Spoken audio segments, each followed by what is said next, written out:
आप लोग का बहुत बहुत स्वागत है कोडिंग ओटीटी यूट्यूब चैनल पे। आप चैनल पे नए हो सब्सक्राइब कीजिएगा। रिएक्ट जब आप सीखने की शुरुआत करोगे तो उसमें एक टॉपिक आता है जिसे हम स्टेट हैंडलिंग कहते हैं।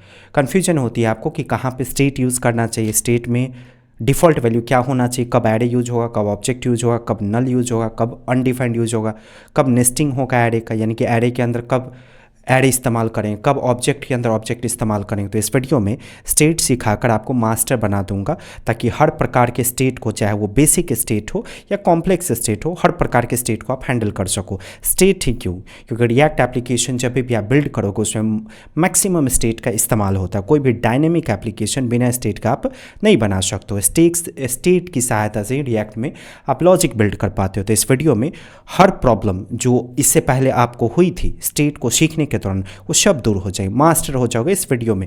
अगर आपने इस वीडियो को पूरा देख लिया तो बाद में प्रैक्टिस मत कीजिएगा। अभी जिस वक्त आप ये वीडियो देख रहे हो उसी वक्त मेरा एक एग्जाम्पल देखिए, वीडियो पॉज करके प्रैक्टिस कीजिए, फिर वीडियो प्ले कीजिए, एग्जाम्पल देखिए, पॉज कीजिए, प्रैक्टिस कीजिए। इस प्रकार से पढ़िएगा और अभी कंप्लीट कर लीजिएगा। तो एकदम बेसिक से स्टार्ट करेंगे, स्टेट क्या होता है, और धीरे धीरे धीरे धीरे लेवल्स को बढ़ाते जाएंगे। और भविष्य में ऐसा कोई क्वेश्चन ही आपके सामने नहीं आएगा स्टेट से रिलेटेड, या कोई भी ऐसा प्रॉब्लम स्टेटमेंट ही नहीं आएगा स्टेट से रिलेटेड जिसको आप सॉल्व ना कर सको। हर प्रॉब्लम की सॉल्यूशन आपको इस वीडियो में मिल जाएंगी। आप चैनल पर नए हो सब्सक्राइब करके बेल आइकॉन को हिट कीजिएगा। और इस वीडियो का जो भी सोर्स कोड होगा आप हमारे वेबसाइट से डाउनलोड कर सकते हो। codingott.com पे जाइएगा और यहाँ देखिए ट्यूटोरियल्स में इस प्लेलिस्ट में मिल जाएगा रिएक्ट जेएस ट्यूटोरियल। सबसे नीचे जाइएगा, एक दिन बाद जिस दिन वीडियो अपलोड हो रहा है उसके एक दिन बाद यहाँ पे आपको मिल जाएगा। अगर आप हमारी वेबसाइट पे आ गए हो तो इस वीडियो को देखिएगा। अगर आप हमसे पढ़ के प्लेसमेंट चाहते हो, नौकरी चाहते हो आज के समय में, तो इस वीडियो को देखिए। सारी जानकारी, हमारा प्लेसमेंट रिपोर्ट आपको यहाँ दिख जाएगा कंप्लीट वीडियो प्रूफ के साथ। चलिए शुरुआत करते हैं पढ़ने की।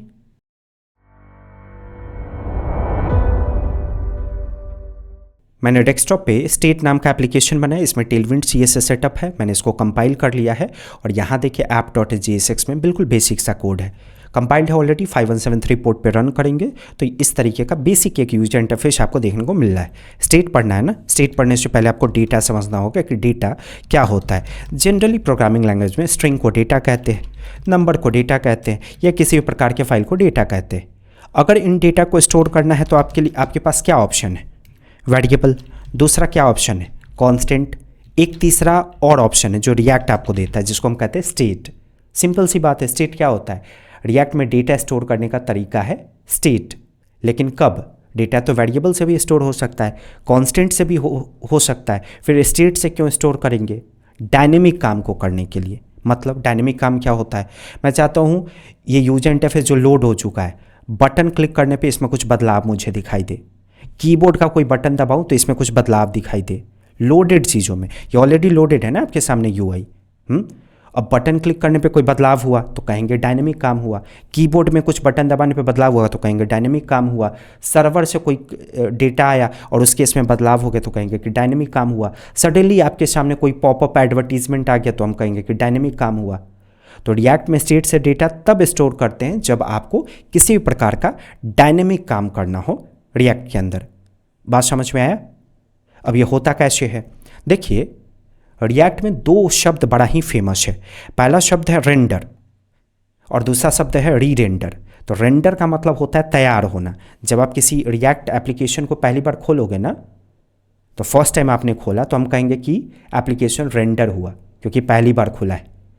लेकिन जब आप बटन क्लिक करोगे और आपको UI में चेंजेस दिख गया, बटन क्लिक करते हैं जैसे कि किसी टेक्स्ट का कलर चेंज हो गया, तो ऑलरेडी UI तो लोडेड था।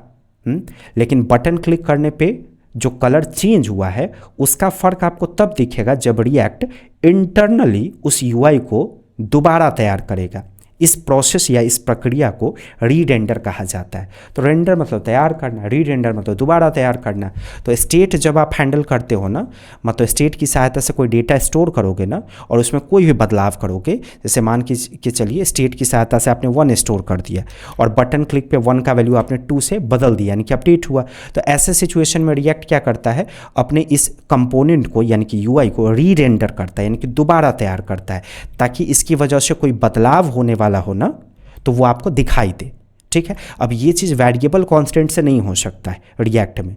आप चाहोगे कि वेरिएबल में डेटा अपडेट करने पे या कांस्टेंट में, वैसे कांस्टेंट में तो डेटा अपडेट होता नहीं है, फिर वेरिएबल कंसीडर कीजिए। आप चाहोगे बटन क्लिक पे मैंने वेरिएबल में कोई डेटा बदल दिया और जैसे ही डेटा बदले अपने आप कुछ हो जाए, जैसे कि ये जो ऐप है ना इसका कलर चेंज हो जाए, तो ये डायनेमिक काम के अंतर्गत आया, तो ये पॉसिबल नहीं है। उसके लिए आपको क्या करना होगा, उस डेटा को स्टेट से स्टोर करना होगा, न कि वेरिएबल से स्टोर करना होगा। बात समझे? ठीक है।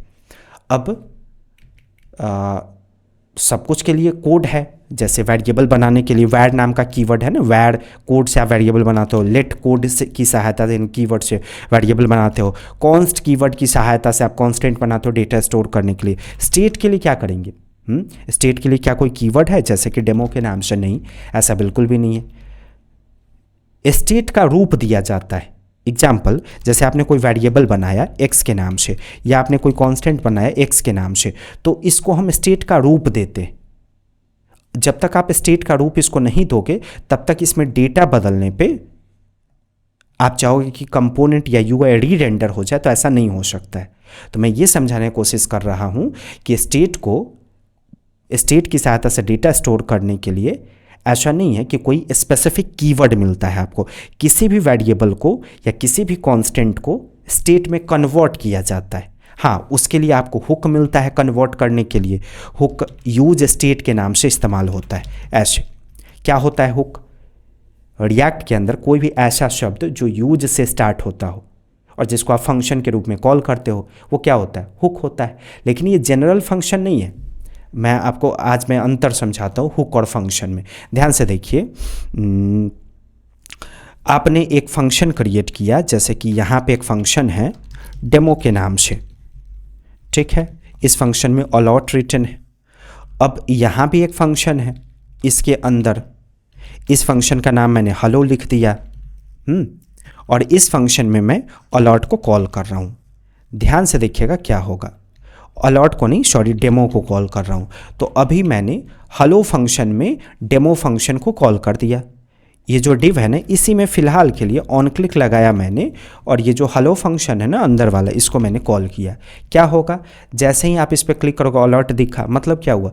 अगर आप जनरल फंक्शन बनाते हो तो उसको कॉल तो करना होगा, लेकिन वो कहीं भी कॉल हो सकता है। वो किसी फंक्शन के अंदर भी कॉल हो सकता है, इस मेन फंक्शन के अंदर भी कॉल हो सकता है, कहीं भी कॉल हो सकता है। इनफैक्ट किसी ऑन क्लिक इवेंट पे भी कॉल हो सकता है। लेकिन हुक ऐसा नहीं, हुक भी तो फंक्शन है। तो अगर आप चाहोगे कि हुक को यहाँ किसी फंक्शन के अंदर कॉल कर देना, तो ये पॉसिबल नहीं है। जो हुक होता है ना, वो फंक्शन है, लेकिन वो कॉल सिर्फ आपके कंपोनेंट के मेन फंक्शन में हायर ऑर्डर में कॉल होता है। तो आपके कंपोनेंट का मेन फंक्शन कौन है? ऐप। तो इसमें वो रिटर्न कीवर्ड से पहले कॉल होता है। ये अंतर होता है यूज स्टेट हुक वाले फंक्शन में और ऑर्डिनरी फंक्शन में।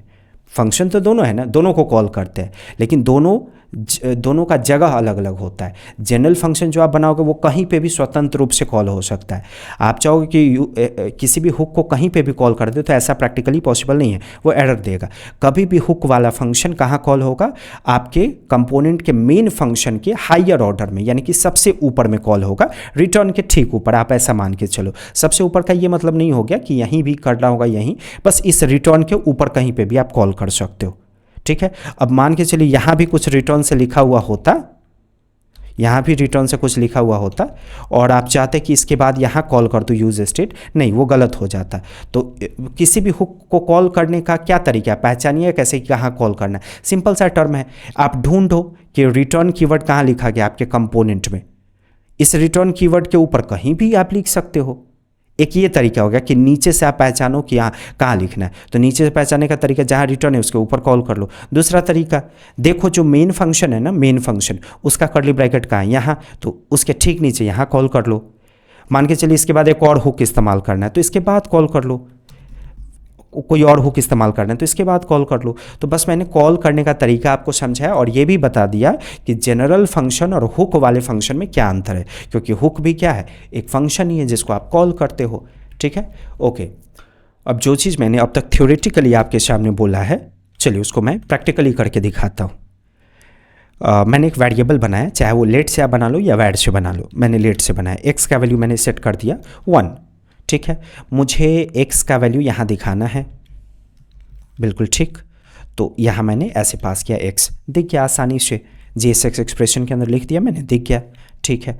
अब एक चीज़ देखिएगा, प्रॉब्लम देखिएगा, यहाँ पे एक बटन क्रिएट कीजिए, ऐसे बटन में राइट कीजिए टेस्ट, और ये रहा on click event, arrow function बनाया और यहीं पे बस अपडेट कर दे रहा हूँ। तो x का वैल्यू 1 था ना, मैंने 2 कर दिया।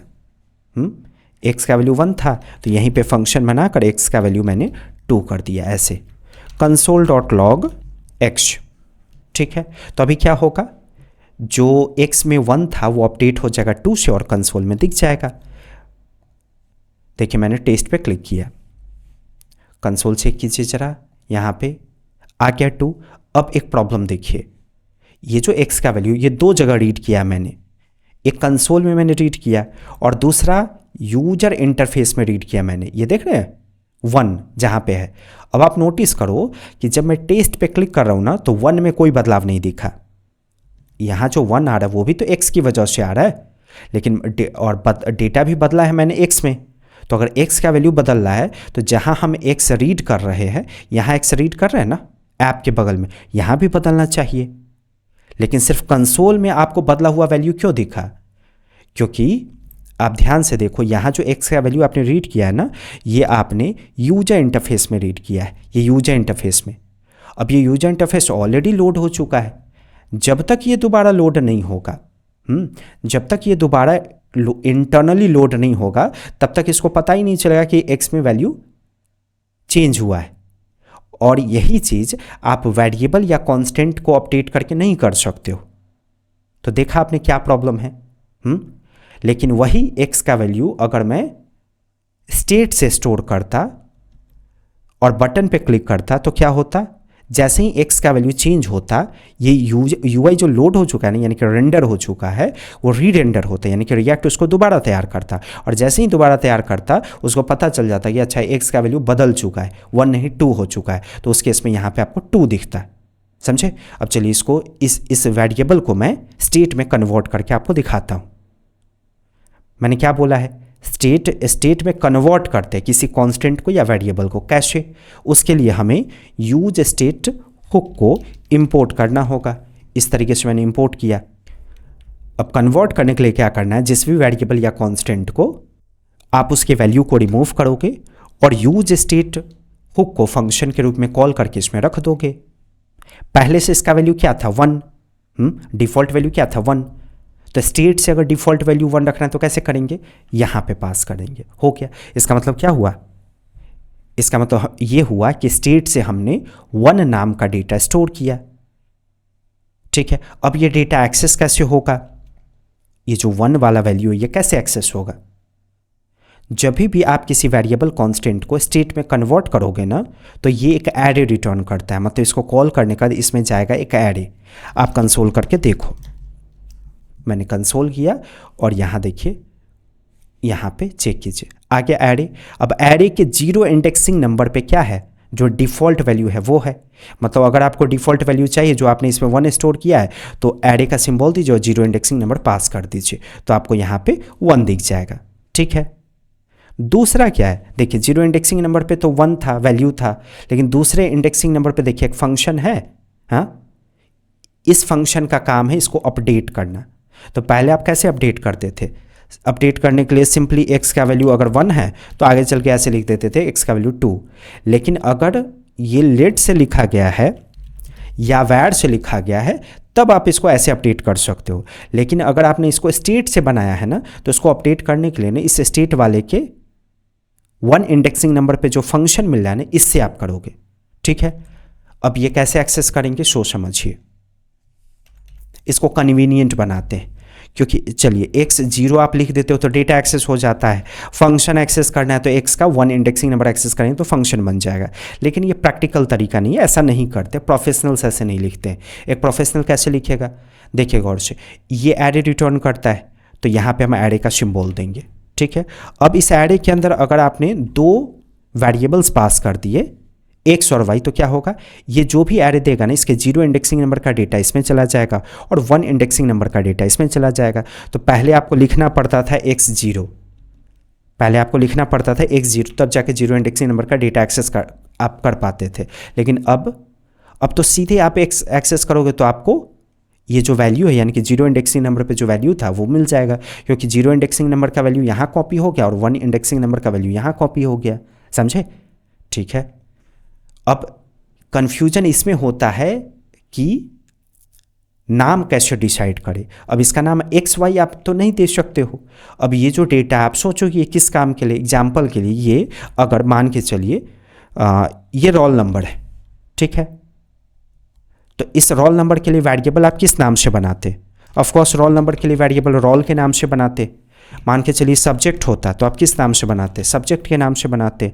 तो ठीक वैसे ही पहले आप इस डेटा को देखो, अगर ये नेम है तो वेरिएबल नेम के नाम से बनाओ, अगर ये रोल नंबर है तो वेरिएबल रोल के नाम से बनाओ, अगर ये मैथ है तो इसको सब्जेक्ट के नाम से बनाओ। अगर यहाँ पे इमेजिन कीजिए लैपटॉप के बारे में लिखा है तो लैपटॉप के नाम से वेरिएबल बनाओ। तो पहला नाम क्या होगा वो सोचने का तरीका आपको पता चल गया। दूसरा नाम सोचने में कन्फ्यूजन नहीं होगा आपको। दूसरा नाम कैसे सोचिएगा? लिखिएगा सेट, और पहला जो वेरिएबल आपने बनाया उसका नाम क्या है? रोल। तो यहाँ पे क्या कीजिएगा? लिखिएगा रोल, लेकिन फर्स्ट लेटर को कैपिटल कर दीजिएगा। तो पहले नाम के अकॉर्डिंग ही दूसरा नाम सोच लीजिएगा। अगर इसका नाम रोल है तो इसका नाम रखेंगे सेट रोल, इसका नाम सब्जेक्ट है तो इसका नाम रखेंगे सेट सब्जेक्ट, इसका नाम काउंट है तो लिखेंगे सेट काउंट, इसका नाम नेम है तो लिखेंगे सेट नेम। तो ऐसे नाम डिसाइड कीजिएगा। हाँ, सेट के बाद जो ये वेरिएबल आप लिखोगे ना उसका फर्स्ट लेटर कैपिटल कर दीजिएगा। समझ गए? अब इसको थोड़ा सा क्लीन करते हैं, और H1 के अंदर मैंने रोल के वैल्यू को रीड कर लिया ऐसे। तो रोल में क्या है? पहले से जो डिफ़ॉल्ट वैल्यू होगा ना यूज स्टेट में, वो आपके एरे के फर्स्ट आर्ग्यूमेंट वाले वेरिएबल में जाएगा। सेव करके रन कीजिए। आ गया 1, ठीक है। अब बटन क्लिक करने पे इसको मुझे 2 करना है, तो बटन शुरू, बटन बंद। बटन में मैंने ऐसे ही राइट कर दिया चेंज। ऑन क्लिक इवेंट को लगाइए, और यहीं पे या कोई सेपरेट फंक्शन, यहीं पे मैं एक एरो फंक्शन बनाता हूँ। ये सेकेंड आर्ग्यूमेंट में जो आपको वेरिएबल जैसा चीज़ दिख रहा है ना, इसमें फंक्शन आएगा। तो अगर फंक्शन आया तो इसको कॉल करेंगे। क्यों आता है? ताकि ये जो वैल्यू है ना, रोल का जो वैल्यू यहाँ हमने दिया है, उसको मैं बदल सकूँ, अपडेट कर सकूँ। तो मुझे बटन क्लिक पे इसका वैल्यू 2 करना है, तो मैं यहाँ 2 राइट करूँगा। तो जैसे ही आप इस पर क्लिक करेंगे, सेट रोल क्या करेगा? इस रोल का वैल्यू जो पहले 1 था वो 2 हो जाएगा। अब समझने वाली बात यह है कि ये कोई ऑर्डिनरी वेरिएबल या कांस्टेंट नहीं है, इसको हमने स्टेट में कन्वर्ट किया हुआ है।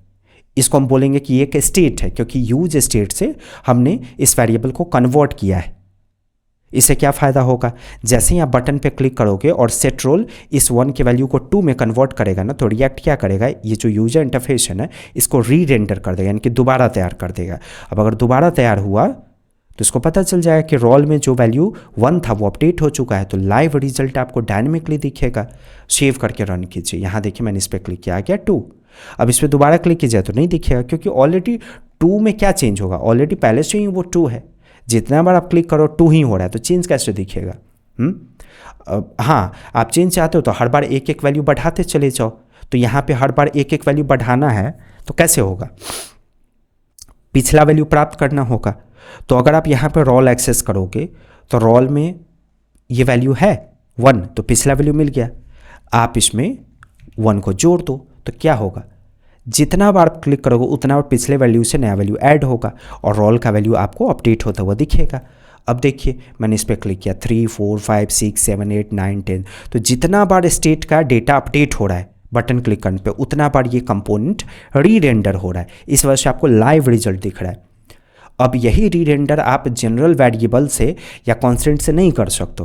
इस वजह से हम क्या करते हैं, जिस डेटा के अकॉर्डिंग मुझे यूआई में बदलाव चाहिए डायनेमिकली, उस डेटा को यूज स्टेट से यानी कि स्टेट की सहायता से स्टोर करते हैं। इसलिए मैंने बोला था कि स्टेट क्या है? रिएक्ट में डेटा स्टोर करने का तरीका है। लेकिन जब भी उसमें डेटा अपडेट होगा वो आपके यूजर इंटरफेस यानी कि कंपोनेंट को री रेंडर यानी कि दोबारा तैयार कर देगा।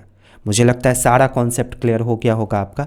ठीक है, अब यहाँ लेट वैर की क्या देंगे? रिकमेंडेड है रिएक्ट के द्वारा कि आप जनरली कांस्टेंट बनाना, लेट वैर यूज़ नहीं करना है स्टेट के केस में। समझे? बस एक प्रकार का बेहतर कन्वेंशन है डेवलपर के द्वारा लिखने का कि कांस्टेंट बनाना चाहिए। तो इस रूल को फॉलो कीजिएगा, कि जिसमें जिस वेरिएबल या कोई भी डेटा के लिए स्टेट बनाना है ना तो कॉन्स्ट कीवर्ड से बनाइएगा, ठीक है, वैरलेट यूज़ नहीं करेंगे, तो अभी भी पहले जैसा ही काम करेगा, कोई अंतर नहीं। ओके, तो ये था यूज स्टेट का बेसिक फंडामेंटल। अब धीरे धीरे धीरे धीरे इसको हम कॉम्प्लेक्स करते हुए चलते हैं, आपको बेहतर समझ में आएगा। कुछ एप्लीकेशन फंक्शनैलिटीज़ पे भी काम करेंगे। ओके, वीडियो लाइक कीजिएगा, आप चैनल पे नए हो सब्सक्राइब कीजिए। तो अभी मैंने ऐसे ही आपको दिखाया कि स्टेट और ऑर्डिनरी वेरिएबल में क्या अंतर होता है, क्योंकि दोनों ही डेटा स्टोर करता है, फिर बाद में आप दोनों में डेटा अपडेट कर सकते हैं। लेकिन अगर कोई डेटा स्टेट में है तो वो जब भी अपडेट होगा तो यूजर इंटरफेस रीरेंडर यानी कि दोबारा तैयार होगा। यही चीज़ मैं आपको दिखाने का कोशिश कर रहा था। पढ़ाई अब आपकी यहाँ से स्टार्ट हो रही है, समझिए ज़रा। एक बेसिक सा कोड यहाँ पे लिखा गया है, कोड बिल्कुल फ्रेश है, कुछ भी नहीं है इसमें। पहले कुछ छोटे छोटे बेसिक एग्जाम्पल से सिंटेक्स फैमिलियर करवा देता हूँ, फिर इसके बाद हम मल्टीपल प्रॉब्लम स्टेटमेंट्स पे आएंगे, जहाँ आपको पता चलेगा कि एग्जैक्टली कब स्टेट यूज़ करना है या डिफ़ॉल्ट वैल्यू क्या होना चाहिए, कब एरे यूज होगा, कब ऑब्जेक्ट यूज होगा, कब बाकी की चीज़ें यूज होंगी। तो पहले सिंटेक्स फैमिलियर करवाने के लिए छोटे छोटे चीज़ों का प्रैक्टिस हम करते हैं। देखिए ध्यान से, याद रखिएगा, जब भी ऐसा बोला जाएगा कि स्टेट बनाइए, स्टेट हैंडल कीजिए, तो इसका मतलब यूज स्टेट की कोडिंग लिखने को कहा जा रहा है। तो मैं अभी आपके सामने बोल रहा हूँ कि चलिए कि स्टेट बनाते हैं, तो इसका मतलब मुझे एक यूज स्टेट को कॉल करना होगा फंक्शन के रूप में। कहाँ कॉल करेंगे? जो मेन फंक्शन है ना उसके कर्ली ब्रैकेट के अंदर सबसे ऊपर में, ठीक है। मैं चाहता हूँ लॉगिन पे क्लिक करते ही हेलो की जगह वेलकम आ जाए और यहाँ दिखे लाइव मुझे दिखाई दे, तो इस चीज़ से अंदाज़ा लगाया जा सकता है कि यहाँ स्टेट यूज होगा, क्योंकि अगर ये वेरिएबल या जनरल कांस्टेंट से हैंडल हुआ तो ये चीज़ नहीं होगा।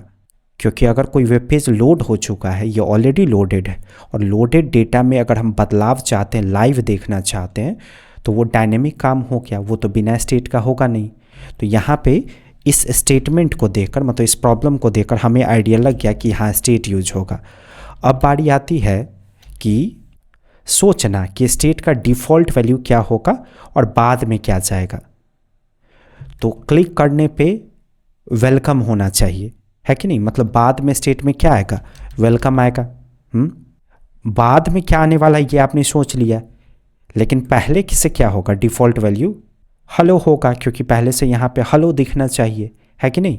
तो हमें इस पैटर्न पे काम करना होगा, एक स्टेट हैंडल करना होगा जिसका डिफ़ॉल्ट वैल्यू होगा हेलो, ताकि जब हम वेब पेज खोलें तो यहाँ पहले से हेलो दिखाई दे, और जब मैं लॉगिन पे क्लिक करूँ तो ये हेलो बदल जाए किस में? वेलकम में। अब इस तरीके के कई सारे आप एग्जाम्पल्स सीखोगे ना, बहुत सारे एग्जाम्पल्स का प्रैक्टिस मेरे साथ करोगे, तब 100% क्लैरिटी आ जाएंगी कि डिफ़ॉल्ट वैल्यू क्या होना चाहिए, कब स्टेट हैंडल करना चाहिए, बाद में क्या वैल्यू आएगा। इसको प्रैक्टिस करते जाइए। कैसे होगा? यूज स्टेट को फंक्शन के रूप में कॉल करेंगे, पहले से क्या वैल्यू चाहिए? हेलो, तो डिफ़ॉल्ट वैल्यू यहाँ पे सेट करेंगे हेलो। ये क्या देगा? एक एरे कांस्टेंट बना लीजिए, एरे डी स्ट्रक्चर करके। अब बारी आती है कि वेरिएबल का नाम या कांस्टेंट का नाम क्या रखा जाए यहाँ पे, क्योंकि ये ना ही मैथ लिखा हुआ है। अगर मैथ होता तो आप समझ जाते कि सब्जेक्ट के नाम से बनाना है। चलिए, अगर यहाँ पे 1 2 3 होता तो आप एक्सपेक्ट कर सकते थे, अगर रोल नंबर है तो रोल के नाम से आप बनाते। एग्जाम्पल के लिए कोई प्राइस लिखा होता तो आप एक्सपेक्ट कर सकते थे कि प्राइस के नाम से बनाएं। तो कभी कभी डेटा को देखकर आइडिया नहीं लगेगा कि वेरिएबल का नाम क्या रखे या कांस्टेंट का नाम क्या रखे। तो वैसे सिचुएशन में एक तो बिगनर के लिए टिपिकल होता है, तो अगर आप अभी आप सीख ही रहे हो तो XYZ वाले पैटर्न पे जा सकते हैं, या डेटा और सेट डेटा इस पैटर्न पे जा सकते हैं। मैं यहाँ पे मैसेज और सेट मैसेज वाले पैटर्न पे जा रहा हूँ, मतलब मैंने इसके लिए नाम सोचा मैसेज और सेट मैसेज। तो ये जो डिफ़ॉल्ट वैल्यू आपने रखा है वो किससे एक्सेस होगा? इससे। और अगर इसमें कोई बदलाव करना है, हेलो की जगह वेलकम चाहिए, तो उसमें बदलाव करने के लिए इसको कॉल करेंगे फंक्शन के रूप में, ठीक है। ओके, अब वेलकम कहाँ चाहिए आपको? बाद में, इस जगह पे चाहिए ना, तो इसको हटा दीजिए और यहाँ JSX एक्सप्रेशन यूज करके मैसेज में जो है ना, इस मैसेज में पहले से क्या है? हेलो, इसको रीड करेंगे। सेव करके रन कीजिएगा तो अभी भी एज इट इज़ दिखेगा, लेकिन अंतर क्या है? पहले वो स्टैटिक था, लेकिन अब जो हेलो है ना वो स्टेट से आ रहा है। ये जो मैसेज है ना, इसको आप कांस्टेंट ना पढ़ के आप स्टेट पढ़ोगे, ठीक है। अब इस स्टेट में कभी भी बदलाव होगा, जो भी डेटा बदलेगा वो बाय डिफ़ॉल्ट यहाँ पे दिखेगा। कैसे बदलेंगे, लॉगिन पे क्लिक करते ही बदलना है ना, तो लॉगिन में ऑन क्लिक इवेंट का इस्तेमाल कीजिए। ये रहा एरो फंक्शन, और बदलने के लिए हमें यानी कि डेटा अपडेट करने के लिए सेट मैसेज को कॉल करना होगा फंक्शन के रूप में। क्या चाहिए वहाँ पे, वेलकम।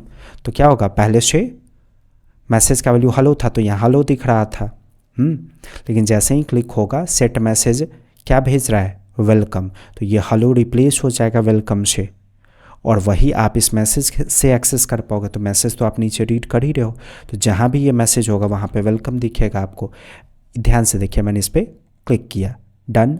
लाइव बदलाव हुआ। ये चीज़ वेरिएबल और कांस्टेंट से नहीं हो सकता है, ये किससे होगा, स्टेट से होगा। क्योंकि जब आपने क्लिक करके ये फंक्शन कॉल किया ना और स्टेट अपडेट हुआ, तो जैसे ही स्टेट अपडेट होगा ना, रिएक्ट क्या करेगा, आपके इस कंपोनेंट को री रेंडर यानी कि दोबारा तैयार करेगा, जिसकी वजह से उसको पता चल जाएगा कि मैसेज में नया डेटा है। वो नया डेटा यहाँ पे दिखेगा जहाँ पे भी आप मैसेज को रीड कर रहे होंगे, ठीक है। तो इसको मैं डेस्कटॉप पे सेव करके अलग रख लेता हूँ, example1 के नाम से, ex1.jsx इस नाम से मैंने सेव कर लिया। ये वेबसाइट पे अपलोड हो जाएगा, यहाँ codingott.com पे ट्यूटोरियल्स के अंदर, आप वहाँ से डाउनलोड कर लेना। तो जो भी एग्जाम्पल्स बना रहा हूँ सब अपडेट हो जाएगा यहाँ पे। स्टेट हैंडल करने के दौरान कभी कभी हम कंडीशंस का भी इस्तेमाल करते हैं, स्पेशली जब आपको टॉगलिंग अप्रोच पे जाना हो। टॉगलिंग अप्रोच मतलब एक बार दूसरा डेटा, एक बार दूसरा डेटा, एक बार दूसरा, एक बार दूसरा, ऐसे। तो मैं लॉगिन पे क्लिक कर रहा हूँ तो वेलकम हो जा रहा है, फिर मैं क्लिक करूँगा तो वापस हेलो हो जाना चाहिए। तो इसके लिए क्या होगा, इसके लिए कंडीशन यूज़ होगा। यहीं पे आप अपडेट कर रहे हैं ना मैसेज वेलकम को, तो यहाँ कंडीशन आप चेक कर सकते हो टर्नरी ऑपरेटर से, या आप इफ एल्स का इस्तेमाल करना चाहते हो तो सेपरेट फंक्शन बनाकर कर लीजिए। अब जैसे देखिए, बटन क्लिक करने पे आपको एक ही कोड लिखना था, तो आपने यहीं पे फंक्शन में डिफाइन कर दिया। लेकिन मान के चलिए आपको बड़ा कोड थोड़ा लिखना होता, तो यहाँ पे सेपरेट फंक्शन बनाते। अब यहाँ फंक्शन का नाम कैसे दीजिएगा, अभी जो फंक्शन बना रहे हैं ना वो इनको मैनेज करने के लिए बना रहे, तो यहाँ हैंडल कीवर्ड आप लगाओ और फिर आप मैसेज वर्ड का इस्तेमाल करो। तो देखिए, फंक्शन का नाम सोचने का ये खास तरीका, अगर आप सेपरेट फंक्शन बना रहे हो तो इसी के नाम पे आप अपडेट करने वाले भी फंक्शन का नाम दे सकते हो सेट कीवर्ड से। और इमेजिन कीजिए कि अपडेट करने के लिए मतलब क्लिक करने पे जो कॉल कर रहा है ना, अगर उसमें ज़्यादा कोड लिखने की संभावना है, तो जो सेपरेट फंक्शन बनाइए उसका नाम कैसे डिसाइड कीजिएगा, हैंडल कीवर्ड की सहायता से। जो इसका नाम होगा उस हिसाब से हैंडल मैसेज, यहाँ रोल होता तो हैंडल रोल, यहाँ सब्जेक्ट होता तो हैंडल सब्जेक्ट, ठीक है। तो यहाँ देखिए सेट मैसेज को मैंने कॉल किया और वेलकम पास करता हूँ। अब ये जो ऑन क्लिक है ना, इसकी जगह पे आप क्या लिखोगे, हैंडल मैसेज को कॉल करोगे, तो अभी भी सेम चीज़ होगा। लेकिन क्या अंतर है बताता हूँ। देखिए, मैंने क्लिक किया तो सेम चीज़ हुआ। मैंने सेपरेट वेरिएबल फंक्शन इसलिए बनाया ताकि कंडीशन मैं लिख सकूँ, वहाँ भी लिख सकते थे, लेकिन बड़ा कोड होगा ना तो ऐसे फंक्शन बना लेना चाहिए। या तो आप टर्नरी ऑपरेटर यूज़ करो, नहीं तो कंडीशन यूज़ करो। तो सिंपल कंडीशन पे मैं जा रहा हूँ आगे, फिर भी आगे मैं आपको टर्नरी ऑपरेटर बताऊँगा। इसमें आप ऐसे चेक कर लो, क्या मैसेज का वैल्यू हेलो के बराबर है, जैसे यहाँ पे हेलो लिखा हुआ देख रहे हैं एच कैपिटल, अगर हेलो के बराबर होगा तो उस केस में हो जाएगा सेट मैसेज, अन्यथा क्या अपडेट होगा, हेलो।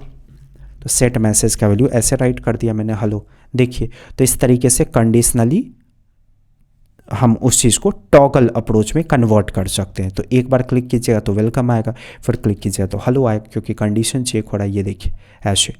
तो क्लिक करने के बाद अगर वापस पुराना डेटा नहीं चाहिए, फिर से क्लिक करने पे, तब आपको कंडीशन में जाने की ज़रूरत नहीं है। लेकिन अगर आप क्लिक कर रहे हो और जितना बार क्लिक करेंगे उतना बार पहले पिछला डेटा, फिर नया डेटा, पिछला डेटा, नया डेटा, ऐसे रिपीट अप्रोच में जाना है टॉगल में, तब आपको कंडीशन लिखने की आवश्यकता है, ठीक है। अब इसको शॉर्ट में टर्नरी ऑपरेटर से यहाँ भी लिखा जा सकता था, आगे बताऊँगा वो चीज़।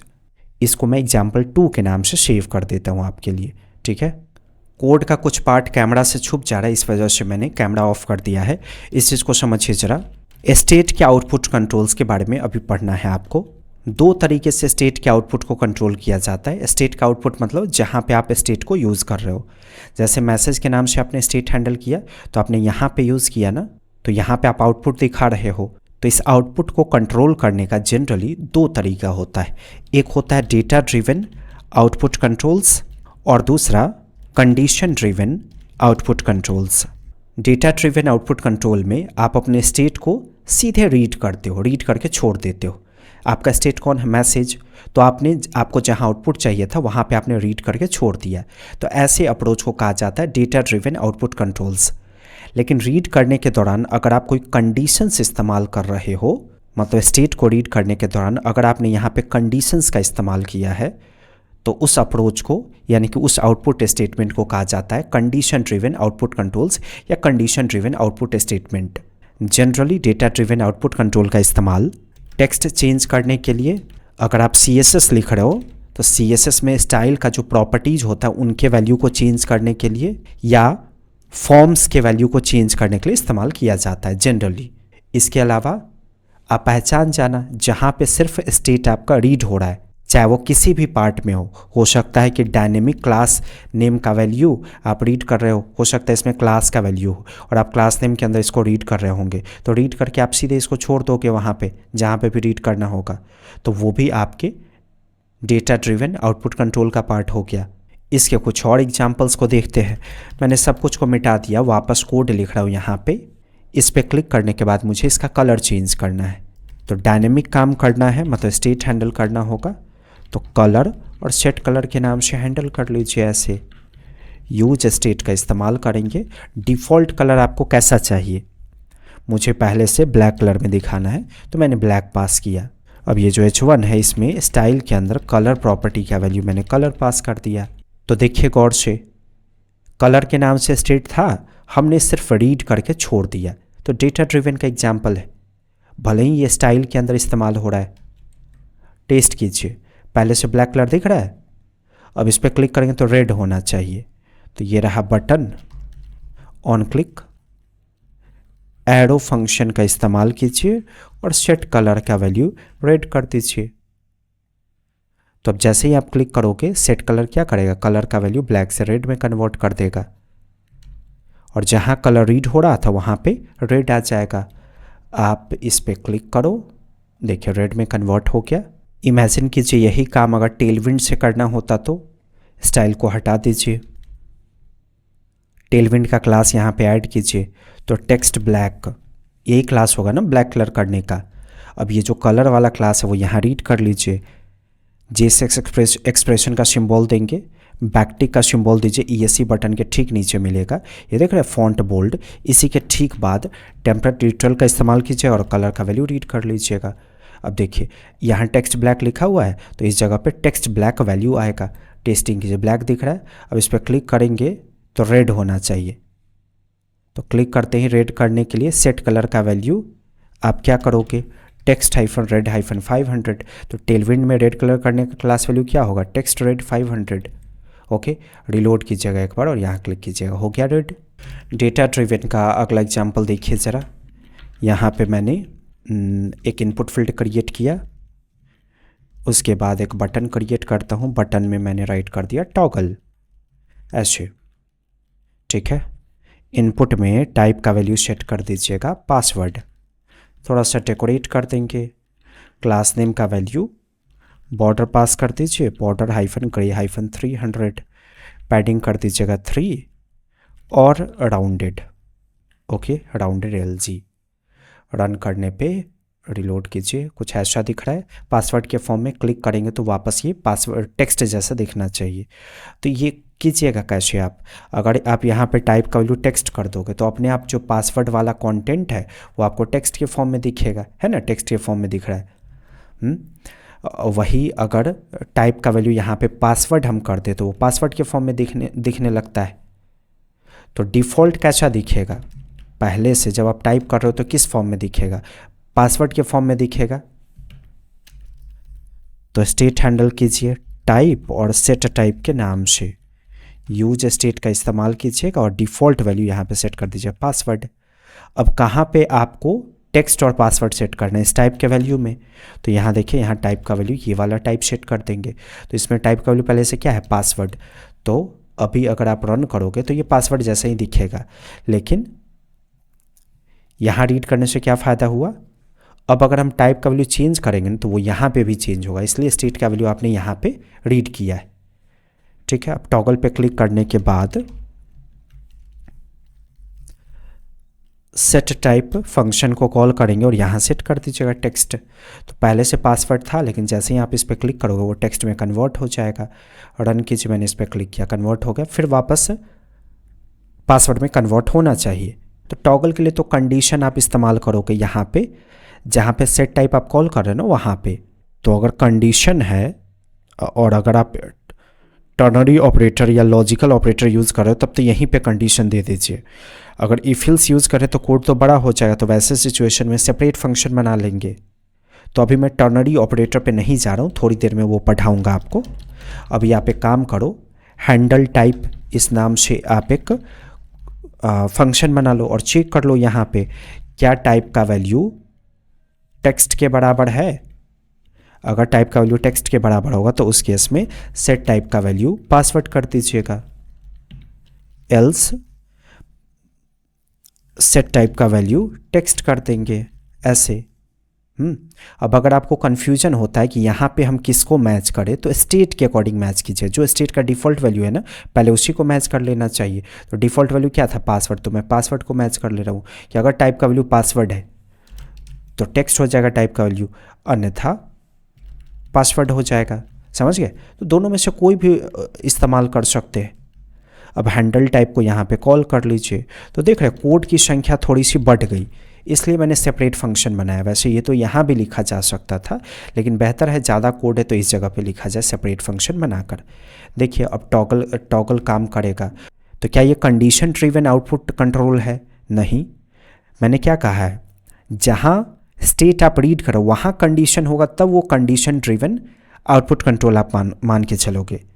तो स्टेट आप यहाँ रीड कर रहे हो, अगर यहाँ कंडीशन होता ना तब आप कहते कि ये आउटपुट ड्रिवन है, लेकिन कंडीशन तो आप पास कर रहे हो इस फंक्शन के अंदर जो ऑन क्लिक में पास किया गया है। तो अभी जो आप एग्जाम्पल वगैरह देख रहे हो ना वो सब डेटा ड्रिवन का है, क्योंकि डेटा ड्रिवन में स्टेट को रीड करके बस छोड़ दिया जाता है।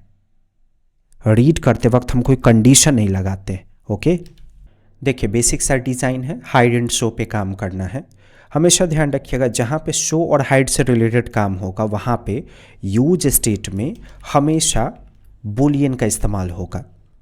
कभी भी अगर आपको शो और हाइड की फंक्शनैलिटी बनानी होंगी ना तो वहाँ पे यूज स्टेट में बूलियन का इस्तेमाल करें। बूलियन यानी कि बूलियन में दो वैल्यू होता है, एक होता है ट्रू, एक होता है फॉल्स। तो जिस वक्त आपको दिखाना है उस वक्त यूज स्टेट का वैल्यू रखिए ट्रू, जब हाइड करना है तो उस वक्त यूज स्टेट का वैल्यू रख दीजिए फॉल्स। ओके, अब आप सोचो कि पहले से ये क्या होगा, पहले से ये दिखेगा कि पहले से बंद रहेगा। तो पहले से ये दिखता हुआ होना चाहिए। तो सिंपल सी बात है कि पहले से अगर दिखता हुआ होगा तो यूज स्टेट का क्या वैल्यू होगा, ट्रू। चलिए बनाइए स्टेट यहाँ पे, या ऐसे बना लीजिए शो टेक्स्ट, उसके बाद सेट शो टेक्स्ट के नाम से यूज स्टेट का इस्तेमाल करेंगे। ऐसे पहले से दिखता हुआ रहना चाहिए टेक्स्ट, इसलिए डिफ़ॉल्ट वैल्यू यहाँ दीजिएगा ट्रू। हो गया। अब इसको शो और हाइड करना है तो यहाँ JSX एक्सप्रेशन दीजिएगा और शो टेक्स्ट के लिए लॉजिकल एंड ऑपरेटर का इस्तेमाल करेंगे और इसको पास करेंगे। इसका सिंपल सा मतलब है कि जब इसमें ट्रू होगा तभी ये दिखेगा, अगर फॉल्स हुआ तो ये दिखना बंद हो जाएगा। टेस्टिंग कीजिए। मैंने इस पर क्लिक किया, कुछ नहीं हो रहा है क्योंकि बटन पे क्लिक करते ही आपने शो टेक्स्ट का वैल्यू फॉल्स में कन्वर्ट नहीं किया, इस वजह से ऐसा हो रहा है। तो ये रहा बटन, इसमें ऑन क्लिक इवेंट का इस्तेमाल कीजिए और सेट शो टेक्स्ट का वैल्यू यहाँ से फॉल्स पास कर दीजिए। जैसे ही आप इस पर क्लिक करोगे सेट शो टेक्स्ट इसमें फॉल्स डाल देगा। जैसे ही फॉल्स जाएगा ये हाइड हो जाएगा। क्लिक कीजिए, हो गया हाइड। फिर क्लिक करेंगे तो शो होना चाहिए। तो एक बार ट्रू, एक बार फॉल्स, एक बार ट्रू, एक बार फॉल्स आना चाहिए। तो ऐसा करने के लिए यहाँ पे इस जगह पे आप ऐसे चेक कर लो, ये जो शो टेक्स्ट है इसको चेक कर लो टर्नरी ऑपरेटर से। यह एक और तरीका होता है, अगर आप बूलियन यूज़ कर रहे हो और आप एक बार ट्रू एक बार फॉल्स चाहते हो तो जो आपका कांस्टेंट है स्टेट वाला उसके पहले नॉट ऑपरेटर लगा दीजिएगा ऐसे। तो अब क्या होगा, जब भी ये कॉल होगा तो जो इसमें होगा उसका उल्टा जाएगा। अगर इसमें ट्रू है तो फॉल्स आएगा, इसमें फॉल्स है तो ट्रू जाएगा। तो इससे आप शो और हाइड की फंक्शनैलिटी बना पाओगे। तो ये कैसे कंडीशन ड्रिवन आउटपुट कंट्रोल हो गया। नोटिस कीजिए जहाँ पे आप स्टेट को एक्सेस करो वहाँ पे कंडीशन लगा हुआ है। जब भी स्टेट को रीड करते वक्त आपको कंडीशन देना होगा तो आपके पास दो ऑप्शन होता है। पहला ऑप्शन है कि आप एंड ऑपरेटर का इस्तेमाल करो, दूसरा ऑप्शन है कि आप टर्नरी ऑपरेटर का इस्तेमाल करो। तो एंड ऑपरेटर का तब इस्तेमाल करना है जब शो हाइड पे आप काम कर रहे हो, एक बार आया और दूसरी बार चला गया। अगर ऐसा अप्रोच है तो एंड ऑपरेटर यूज होगा। लेकिन अगर मान के चलिए कि बदल रहा होता कंटेंट, जैसे एक बार क्लिक करता तो नाम बदल जाता, फिर क्लिक करते तो फिर से वापस आ जाता, तो अगर कंटेंट बदल रहा है तो वहाँ पे टर्नरी ऑपरेटर यूज होगा। शो और हाइड है तो सीधे लॉजिकल एंड ऑपरेटर। लेकिन अगर कंटेंट चेंज हो रहा है, ट्रू के केस में कुछ और, फॉल्स के केस में कुछ और, तो उस केस में हम टर्नरी ऑपरेटर इस्तेमाल करेंगे। अब यहाँ देखिए मैंने चेक किया टर्नरी ऑपरेटर से, क्या शो टेक्स्ट का वैल्यू ट्रू है तो उस केस में ये दिखेगा, अन्यथा ये दिखेगा। यहाँ मैंने ऐसे राइट कर दिया गौतम श्री इजी, इसको एक लाइन में भी लिखा जा सकता है। तो सबसे बेहतर ऑप्शन है कि आप इस सिंटेक्स को फॉलो करो, या ये वाला सिंटेक्स काफ़ी रीडेबल है। यहाँ देखिए अगर ट्रू हुआ तो ये काम करेगा, कॉलन के बाद तब काम करेगा जब शो टेक्स्ट का वैल्यू फॉल्स होगा। तो देख रहे हैं रिजल्ट चेंज हो रहा है, ट्रू के केस में कुछ और, फॉल्स के केस में कुछ और। तो यहाँ पे टर्नरी ऑपरेटर इस्तेमाल होगा। लेकिन सिर्फ शो हाइड वाली बात होती तब लॉजिकल ऑपरेटर का इस्तेमाल करते। ये देखिए डन। तो नो मैटर कि कंडीशन आपने टर्नरी ऑपरेटर से दिया है या लॉजिकल एंड ऑपरेटर से दिया है, अगर स्टेट एक्सेस करते वक्त, रीड करते वक्त अगर आपने कंडीशन लगाया है तो वो कंडीशन ड्रिवन आउटपुट स्टेटमेंट हो गया या कंडीशन ड्रिवन आउटपुट कंट्रोल हो गया। समझे? इसको वापस कन्वर्ट कीजिए ज़रा लॉजिकल एंड ऑपरेटर में, ताकि बस बेसिक शो हाइड की फंक्शनैलिटी बन सके। ऐसा बिल्कुल भी नहीं होता है कि स्टेट को एक ही जगह आप रीड कर सकते हो, पूरे होल कंपोनेंट में कितना भी जगह पे स्टेट रीड कर सकते हो, और चाहो तो कई जगह पे आप कंडीशन लगा सकते हो। जब भी स्टेट में चेंजेस होगा हर जगह पे आपको चेंजेस देखने को मिलेगा। जैसे बटन के बीच का टेक्स्ट मैंने रिमूव कर दिया, चेक कीजिए क्या शो टेक्स्ट का वैल्यू ट्रू है, तो उस केस में हाइड दिखेगा, अन्यथा शो नाम का टेक्स्ट दिखेगा। तो मैं चाहता था कि टेक्स्ट बदले, अगर ये टेक्स्ट दिख रहा है ना तो उस केस में बटन के अंदर लिखा हुआ हो शो हाइड, इसलिए मैंने यहाँ पे टर्नरी ऑपरेटर दिया हुआ है। टेस्टिंग कीजिए, तो अगर ये दिख रहा है तो पहले से टेक्स्ट दिख रहा है हाइड, फिर क्लिक करेंगे हाइड हो गया तो यहाँ टेक्स्ट दिख रहा है शो, है ना। तो देख लीजिए एक ही स्टेट दोनों जगह है कि नहीं, दोनों जगह कंडीशन पास करके डिफरेंट डिफरेंट टाइप्स ऑफ काम कर रहे हैं। और कभी भी स्टेट में कोई भी चेंज होगा तो ये पूरे होल कंपोनेंट में जहाँ जहाँ सेम स्टेट होगा वहाँ वहाँ चेंजेस देखने को आपको मिलेगा। समझे? ये देखिए अब इसका एक डिसएडवांटेज भी है, इस चीज़ का एक डिसएडवांटेज भी है कि एक ही स्टेट अगर मल्टीपल जगहों पे यूज़ कर रहे हैं ना, तो एडवांटेज तो है ही कि चलो आप मल्टीपल चीज़ों को एक बार में कंट्रोल कर पा रहे हो, लेकिन इसका एक डिसएडवांटेज भी है। लेकिन ये डिसएडवांटेज तब मिलता है जब आप लूप के अंदर सेम स्टेट को हैंडल करते हो। आगे आगे आपको समझ में आएगा, ये चीज़ आगे बताऊँगा। ओके चलिए इसको रिमूव कीजिए और एक इनपुट फील्ड का वैल्यू हैंडल करना सीखिए कि इनपुट फील्ड का वैल्यू हम कैसे हैंडल करते हैं स्टेट की सहायता से। इनपुट टैग शुरू, पैडिंग पास कर दिया 3, बॉर्डर पास कीजिए यहाँ पे, इसके बाद डिफाइन कर दीजिएगा बॉर्डर ग्रे 300, राउंडेड पास कर दीजिएगा, और इसके अलावा कुछ नहीं चाहिए। प्लेस होल्डर का इस्तेमाल कीजिए, यहाँ लिखिए एंटर टेक्स्ट। आ गया। ये जो डिफ टैग है आपका, इसमें क्लास का वैल्यू पैडिंग 8 पास कीजिए। यहाँ h1 का इस्तेमाल कीजिएगा, यहाँ पे राइट कर दीजिए माई वैल्यू। ठीक है, ये जो h1 है इसमें क्लास का वैल्यू टेक्स्ट LG और फॉन्ट मीडियम पास कर दीजिए, मार्जिन टॉप 5 कर दीजिए। तो मैं जैसे से टाइप करूँगा वैसे वैसे वैल्यू चाहिए, तो जैसे से टाइप करें वैसे वैसे वैल्यू चाहिए, तो इस वैल्यू को स्टेट में रखना होगा। पहले तो आप वैल्यू रीड कर लो, तो जैसे से टाइप करेंगे वैसे वैसे वैल्यू चाहिए, तो उसके लिए ऑन चेंज इवेंट का इस्तेमाल करेंगे। अपनी मर्जी से कोई फंक्शन बनाइए, जैसे मैंने हैंडल चेंज के नाम से मैंने एक फंक्शन क्रिएट किया, कॉल किया, उसको यहाँ पे क्रिएट कीजिए। डन। जब भी किसी इवेंट पे कोई फंक्शन कॉल करते हैं ना, तो बाय डिफ़ॉल्ट यहाँ इवेंट रिसीव होगा। इवेंट यानी कि जिस इवेंट पे ये कॉल हुआ है ना वो रिसीव होगा, यानी ऑन चेंज रिसीव होगा। अब इस इवेंट के अंदर से टारगेट प्रॉपर्टी रीड की जाए तो ये ऑन चेंज किस में लगा हुआ है, इनपुट में। तो ऐसा करने से आपको इनपुट टैग मिल जाएगा। डन। अब इस इनपुट टैग के अंदर से वैल्यू नाम का प्रॉपर्टी एक्सेस कीजिएगा ना, तो जो इसमें टाइप हो रहा है वो मिल जाएगा।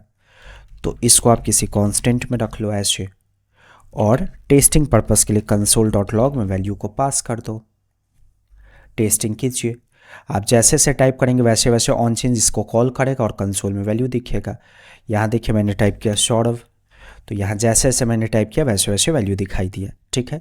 लेकिन ये वैल्यू यहाँ दिखना चाहिए इस जगह पे। तो यहाँ ये JSX वाला पार्ट है, UI वाला पार्ट है, यहाँ दिखाने के लिए तब तो स्टेट यूज़ करना होगा क्योंकि वो रीड एंटर करना होगा। तो ये देखिए यहाँ मैंने स्टेट हैंडल किया। किस नाम से हैंडल कर लूँ, इमेजिन कीजिए कि इसमें कंटेंट के नाम से हैंडल कर लीजिए, सेट कंटेंट। यूज स्टेट का इस्तेमाल कीजिए। हमेशा ध्यान रखिएगा अगर स्टेट इनपुट फील्ड के वैल्यू के लिए हैंडल हो रहा है तो यूज स्टेट का डिफ़ॉल्ट वैल्यू एम्प्टी होगा ऐसे। अब इस हैंडल चेंज के अंदर वैल्यू आपको मिला जिसको आप कंसोल कर रहे थे, आप क्या करोगे, सेट कंटेंट को कॉल करोगे और जो वैल्यू मिल रहा है वो उसको आप इसमें रखोगे। अब जैसे जैसे टाइप कर रहे वैसे वैसे वैल्यू इसमें मिल रहा है। अब जहाँ वैल्यू प्रिंट करना है उस जगह पे आप उसको रीड कर लो। तो कंटेंट में वैल्यू था, मुझे यहाँ UI में रीड करना था, तो यहाँ मैंने कंटेंट रीड कर लिया। टेस्टिंग कीजिए, ऐसे मैंने राइट किया सौरभ, ये देखिए लाइव दिख रहा है आपको। तो ऐसे इनपुट फील्ड का वैल्यू हैंडल करते हैं। ध्यान रखने वाली बात यह है कि डिफ़ॉल्ट वैल्यू इनपुट फील्ड के वैल्यू को हैंडल करने के लिए क्या होगा, एम्प्टी होगा, ठीक है, एम्प्टी स्ट्रिंग। और ऑन चेंज पे इनपुट का वैल्यू लेंगे और इस स्टेट में अपडेट कर देंगे, फिर ये स्टेट जहाँ रीड करेंगे वहाँ पे वैल्यू मिल जाएगा। समझे। ये तो सिंगल इनपुट फील्ड था। अगर मल्टीपल इनपुट फील्ड हो तो सिंपल सी बात है, अगर मल्टीपल इनपुट फील्ड होगा तो फॉर्म होगा वहाँ पे। तो फॉर्म का वैल्यू कैसे हैंडल करते हो वो आपको अंडरस्टैंड करना पड़ेगा। फॉर्म टैग शुरू, फॉर्म टैग बंद, इनपुट टैग शुरू। ध्यान रखिएगा अगर आप रिएक्ट में फॉर्म बना रहे हो तो हर इनपुट टैग में नेम एट्रीब्यूट कंपलसरी है, ठीक है, ताकि पता चले कि वो इनपुट फील्ड किस फील्ड के लिए है। ओके, प्लेस होल्डर का वैल्यू मैंने ऐसे पास कर दिया @यूज़र नेम। क्लास नेम का इस्तेमाल कीजिएगा पैडिंग 3 राउंडेड, उसके बाद बॉर्डर, उसके बाद बॉर्डर हाइफन ग्रे हाइफन 300 और राउंडेड तो है ही इसमें। कॉपी किया मैंने, पासवर्ड वाला फील्ड बना दीजिए। पासवर्ड वाला फील्ड पासवर्ड जैसा दिखना भी चाहिए, तो टाइप का वैल्यू पासवर्ड, ताकि डॉट के फॉर्म में पासवर्ड टाइप हो। नेम एट्रीब्यूट कंपलसरी है तो स्मॉल लेटर में नेम एट्रीब्यूट का वैल्यू दीजिएगा पासवर्ड। प्लेस होल्डर तो ऐसे ही शो केस के लिए है, तो इसमें लिख दिया मैंने पासवर्ड, ऐसा दिख रहा है। अब एक बटन क्रिएट कीजिएगा ऐसे, बटन में ऐसे राइट कर दीजिएगा लॉगिन। क्लास नेम का वैल्यू P3 पास कर दीजिएगा, सॉरी PY3 कर दीजिएगा और PX8 कर दीजिएगा। BG ब्लू 600, टेक्स्ट कर दीजिएगा वाइट, फॉन्ट कर दीजिएगा मीडियम। रन कीजिए, ऐसा दिख रहा है, थोड़ा सा राउंडेड। गैप मेंटेन कर लीजिए, तो स्पेस हाइफन X हाइफन 8 ये मैंने पास किया। डन। वैल्यू हैंडल कीजिए फॉर्म का, तो स्टेट हैंडल करना होगा। यूज स्टेट का इस्तेमाल कीजिएगा ऐसे। हमेशा ध्यान रखिएगा अगर इनपुट फील्ड फॉर्म में है तो यहाँ ऑब्जेक्ट होगा। सिंगल इनपुट फील्ड होता और फॉर्म टैग के अंदर नहीं था तब सीधे पहले जैसे आपने कुछ सिखाया गया था वैसे करते। लेकिन यहाँ देखिए फॉर्म के अंदर इनपुट फील्ड है तो यहाँ यूज स्टेट में ऑब्जेक्ट बनाइएगा। और नेम एट्रीब्यूट का जो वैल्यू होगा ना, क्या है नेम एट्रीब्यूट का वैल्यू, यूज़र नेम। तो यूज़र नेम के नाम से फील्ड बनाएंगे और एम्प्टी वैल्यू देंगे। जब भी इनपुट फील्ड के वैल्यू को हैंडल करने के लिए फील्ड बनाते हैं स्टेट का तो उसमें एम्प्टी वैल्यू होता है। उसके बाद अगला जो इनपुट फील्ड है उसमें नेम एट्रीब्यूट का वैल्यू क्या है, पासवर्ड। तो यहाँ पासवर्ड के नाम से बनाएंगे वैल्यू एम्प्टी, ठीक है। यहाँ कुछ नाम दे दीजिएगा, जैसे मैंने फॉर्म सेट फॉर्म के नाम से नाम दे दिया। डन। तो ये रूल फॉलो कीजिए। पहला काम ये था फॉर्म का वैल्यू हैंडल करने के लिए। दूसरा काम है जिस नाम से कांस्टेंट है हैंडल लगा के उस नाम से फंक्शन बनाइए और यहाँ पे console.log में कुछ राइट कीजिए टेस्टिंग के लिए। ऐसे लिखिएगा टेस्टिंग। पहला काम ये और दूसरा काम ये। तीसरा काम क्या है, ये जो फंक्शन है ना हैंडल फॉर्म, जितना भी इनपुट फील्ड होगा सबके ऑन चेंज पे कॉल करना। तो अगर 10 इनपुट फील्ड होगा तो 10 अलग अलग इनपुट में अलग अलग इसको कॉल करेंगे, मतलब सभी इनपुट फील्ड में ये सेम फंक्शन कॉल करेंगे। हो गया। अब सारे इनपुट फील्ड पे टाइप करके चेक कर लीजिए कि हेलो दे रहा है कि नहीं। इसको मिटाइए और टाइप कीजिए, आ रहा है टेस्टिंग, यहाँ टाइप कीजिए आ रहा है टेस्टिंग। हो गया। तो अगर 10 इनपुट फील्ड होता तो 10 में टाइप करके पहले चेक कर लेते। अब आगे का काम यहाँ इवेंट रिसीव कीजिए। तो ऑन चेंज इवेंट इसमें आ जाएगा। इस इवेंट के अंदर से टारगेट आप रीड करोगे ना, तो इवेंट किस में लगा हुआ, इनपुट टैग में। तो ऐसा करने से आपको इनपुट टैग मिल जाएगा। अब इनपुट टैग के नेम एट्रीब्यूट को आपको रीड करना है। तो इनपुट के अंदर से नेम प्रॉपर्टी रीड कीजिए तो नेम एट्रीब्यूट का वैल्यू मिल जाएगा। अब इनपुट में क्या टाइप हो रहा है उसे रीड करना है, तो इनपुट के अंदर से वैल्यू को रीड करेंगे तो जो टाइप हो रहा है वो मिल जाएगा। ठीक है, कंसोल कीजिए नेम और वैल्यू। तो जिस इनपुट फील्ड पे आप टाइप करोगे उसी का नेम एट्रीब्यूट और उसी का वैल्यू मिलेगा। रिलोड, और यहाँ देखिए मैंने ये टाइप किया तो पता चल गया। एक बार रिलोड कीजिए, यहाँ देखिए पता चल गया कि यूज़र नेम में एस टाइप हुआ। यहाँ टाइप करता हूँ, पता चल गया कि पासवर्ड में भी एस टाइप हुआ। ठीक है, अब यूज़र नेम में जो टाइप होगा वो यूज़र नेम में अपडेट करना है, जो पासवर्ड में टाइप होगा पासवर्ड में अपडेट करना है। तो अपडेट करने के लिए ये फंक्शन कॉल करेंगे सेट फॉर्म, ये वाला। और यहाँ ऑब्जेक्ट का सिंबल है तो यहाँ ऑब्जेक्ट देंगे। यहाँ एरे का सिंबल होता तो अपडेट करने के लिए एरे का सिंबल देते। एंटर प्रेस कीजिए। नेम कॉलन वैल्यू रट लीजिए, इसको ऐसे लिखना है नेम कॉलन वैल्यू। तो नोटिस कीजिए ये ऑब्जेक्ट है, प्रॉपर्टी में मैंने ये नेम पास किया है और वैल्यू में वैल्यू। मतलब क्या हुआ, मैं चाहता हूँ जब यूज़र नेम में टाइप हो तो इसके अंदर से यूज़र नेम सेलेक्ट हो और उसमें डेटा अपडेट हो। मैं चाहता हूँ जब पासवर्ड में टाइप हो तो इसके अंदर से पासवर्ड सेलेक्ट हो उसमें टाइप हो। तो अगर यहाँ पे नेम पास करे तो नेम का वैल्यू अगर यूज़र नेम है तो इसके अंदर से यूज़र नेम सेलेक्ट होगा और जो भी टाइप हो रहा है वो वैल्यू से अपडेट हो जाएगा। लेकिन एक प्रॉब्लम है, ऑब्जेक्ट में अगर प्रॉपर्टी कांस्टेंट है तो उसको स्क्वायर ब्रैकेट से लॉक करते हैं, ध्यान रखिएगा। ये कांस्टेंट था ना जिसको आपने यहाँ पे लिखा था, तो प्रॉपर्टी हमेशा अगर कांस्टेंट या वेरिएबल है तो हमेशा स्क्वायर ब्रैकेट से बंद होगा, वैल्यू के लिए नहीं देंगे। तो अब क्या होगा, अगर आप यूज़र नेम में टाइप करो तो यूज़र नेम में अपडेट होगा, पासवर्ड में टाइप करो तो पासवर्ड में अपडेट होगा। टेस्टिंग करने के लिए आप यहीं पे दिखा सकते हो, उसको रीड कीजिए थोड़ा सा। ये जो फॉर्म टैग है ना, इसके बाद H1 को शुरू कीजिए और फॉर्म को रीड कर लीजिए, ये जो स्टेट है ना इसको। लेकिन एक प्रॉब्लम है, ये ऑब्जेक्ट है और ये जो JSX एक्सप्रेशन है ना, ये ऑब्जेक्ट को प्रिंट नहीं करता है, स्ट्रिंग को प्रिंट करता है। इसलिए आप क्या करोगे, जेसन डॉट स्ट्रिंगीफाई एक फंक्शन है जो ऑब्जेक्ट को स्ट्रिंग में कन्वर्ट कर देगा, फिर आप यहाँ पे रीड कर पाओगे। टेस्टिंग कीजिए, अभी दिख रहा है स्टेट का जो वैल्यू है वो मैंने टाइप किया सौरभ, तो यूज़र नेम में आ गया सौरभ। अब देखिए पासवर्ड में टाइप कर रहा हूँ तो एक प्रॉब्लम है, एक प्रॉब्लम है। ध्यान से देखिए, अगर मैं यूज़र नेम में सौरभ टाइप कर रहा हूँ तो पासवर्ड चला गया, अगर मैं पासवर्ड में ये टाइप कर रहा हूँ तो यूज़र नेम चला गया। ऐसा नहीं होना चाहिए। अगर यूज़र नेम टाइप हो चुका है, पासवर्ड टाइप हो रहा है तो यूज़र नेम रह जाना चाहिए, फिर पासवर्ड आना चाहिए, समझे। तो ऐसा करने के लिए प्रीवियस डेटा को प्रिवेंट करना होगा। तो जहाँ पे स्टेट अपडेट कर रहे होंगे, यहाँ अपडेट कर रहे हैं, ये कौन सा फॉर्म है, सेट फॉर्म। तो सेट फॉर्म का स्टेट कौन है, ये फॉर्म इसका स्टेट है। आप इस फॉर्म को यहाँ लिखोगे, कॉमा से सेपरेट करोगे, इसके पहले स्पेस ऑपरेटर लगाइएगा। तो इससे क्या होगा, प्रीवियस डेटा प्रिवेंट हो जाएगा। मतलब यूज़र नेम में डेटा टाइप हो चुका है ना तो वो रह जाएगा, तब पासवर्ड अपडेट होगा। पासवर्ड में टाइप हो चुका है और यूज़र नेम टाइप हो रहा है तो पासवर्ड रह जाएगा, फिर यूज़र नेम अपडेट होगा। ठीक है, तो अब देखिए अगर मैं यूज़र नेम में टाइप करूँ तो देखिए पासवर्ड एज इट इज़ है। अगर मैं पासवर्ड में टाइप करूँ तो यूज़र नेम जो टाइप हो चुका था वो एज इट इज़ है। तो ये काम होता है स्प्रेड ऑपरेटर का। ओके, अब फाइनली लॉगिन पे भी ये वैल्यू चाहिए, तो लाइव वैल्यू था, लॉगिन पे ये वैल्यू चाहिए। तो ये कैसे होगा, लॉगिन पे फंक्शन कॉल करने के लिए ऑन सबमिट इवेंट को लगाइएगा फॉर्म में, और लॉगिन नाम का फंक्शन मैंने कॉल किया है, ये लॉगिन फंक्शन यहाँ पे बनाइए। कंसोल डॉट लॉग, जैसे जैसे आप टाइप करो वैसे वैसे वैल्यू किस में जा रहा है, इस फॉर्म में जा रहा है। तो उसी स्टेट में अगर वैल्यू है तो उसी को कंसोल कीजिएगा ना यहाँ पे। लेकिन देखिए ऐसा करने से प्रॉब्लम आएगा। यहाँ देखिए मैंने यहाँ सॉर्ट ऑफ टाइप किया और यहाँ ये पासवर्ड, देखिएगा क्या होगा। मैंने यहाँ ध्यान दीजिएगा, यहाँ पे मैंने लॉगिन पे क्लिक किया, देखिए आया और चला गया। ऐसा इसलिए क्योंकि जैसे ही आपने सबमिट किया ये पेज रिलोड हो गया। तो जब भी फॉर्म सबमिट होना जिस फंक्शन पे, उस फंक्शन में कोड लिखा जाता है कि फॉर्म सबमिट होना तो पेज रिलोड ना हो। तो उसके लिए जो फंक्शन ऑन फिनिश पे कॉल ऑन सबमिट पे कॉल होना है उसमें इवेंट को रिसीव करेंगे और प्रिवेंट डिफ़ॉल्ट फंक्शन कॉल करेंगे। तो अब फॉर्म सबमिट होने पे पेज रिलोड नहीं होगा, जिसकी वजह से ये वैल्यू दिखाई देगा आपको। ठीक है, ये मैंने यूज़र नेम टाइप किया और ये मैंने पासवर्ड टाइप किया, ये देखिए मिल गया यूज़र नेम पासवर्ड। तो ऐसे फॉर्म के वैल्यू को हैंडल करते हैं। और यहाँ ऑब्जेक्ट क्यों दिया गया? क्योंकि फॉर्म का वैल्यू हमेशा ग्रुप में हैंडल होता है।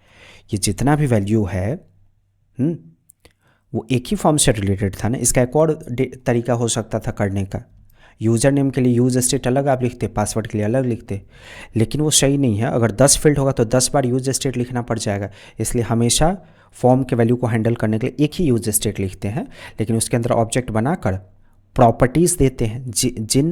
जो नेम एट्रीब्यूट का वैल्यू डिफाइंड उस नाम से प्रॉपर्टी बनता है। इसलिए कंपलसरी होता है कि फॉर्म के अंदर हर इनपुट फील्ड का नेम एट्रीब्यूट का वैल्यू हो और सबके नेम एट्रीब्यूट का वैल्यू अलग अलग हो। समझे? इसको मिटाइए। एक बेसिक सा application functionality to do list को डिज़ाइन करेंगे, जिससे हमें आइडिया लगेगा कि एडे पे कैसे काम करते हैं। तो बीजी ग्रे 300 मैंने पास किया, फ्लेक्स पास कर दीजिए, आइटम्स सेंटर डिफाइन कर दीजिए और जस्टिफाई सेंटर। तो इसके बीच में जो भी बनाएंगे हॉरिजॉन्टली वर्टिकली सेंटर में दिखाई देगा। इसके अंदर फिर से एक डिव को शुरू करके बंद कीजिएगा और W LG मैंने डिफाइन कर दिया विड्थ, BG वाइट पास कर दीजिएगा। उसके बाद राउंडेड एक्सेल पास कर दीजिएगा, थोड़ा सा पैडिंग पास कर दीजिएगा 8। ऐसा दिखा? ये जो है ना इसका हाइट कर दीजिएगा फुल। डन।